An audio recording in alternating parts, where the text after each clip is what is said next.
غزہ کی مظلوم عوام کی امداد انسانیت کے ناطے کرنا ہوگی۔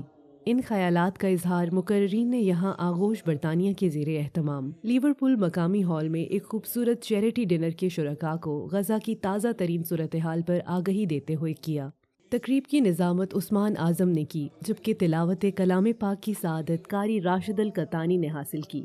اس موقع پر فلسطینی ڈاکٹر آدم البرکی، نامور برطانوی صحافی و مصنف لارن بوتھ، چیئرمین آغوش برطانیہ ڈاکٹر عدیل ریاض، برطانوی سماجی کارکن اینسون، ایگزیکٹو ڈائریکٹر آغوش برطانیہ عابد حسین اور دیگر نے خطابات کرتے ہوئے کہا کہ غزہ کے بچے بھی برطانوی اور دیگر خطوں کے بچوں کی طرح ڈاکٹرز، ٹیچرز اور انجینئرز بننا چاہتے ہیں۔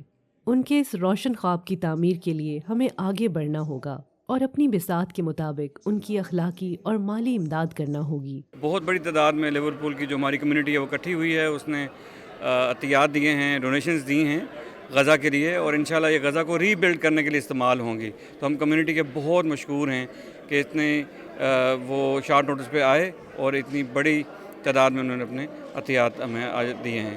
I have organised the Gaza event on behalf of Aghosh UK in Liverpool. We've had this fundraising event for Gaza, raising money for the education of medical students. Gaza is very close to my heart, as it is to many people, well, everybody in this room. We've had an absolutely fantastic evening. So I'm here tonight in Liverpool, which is in the north of England, and the people have turned out, Muslim and non-Muslim, to support the brothers and sisters in Gaza.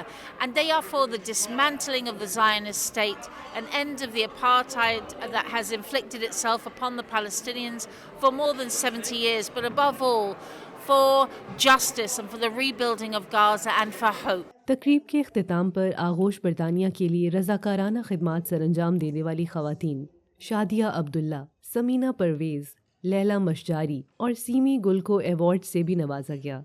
خوشی Qureshi, world news, Liverpool.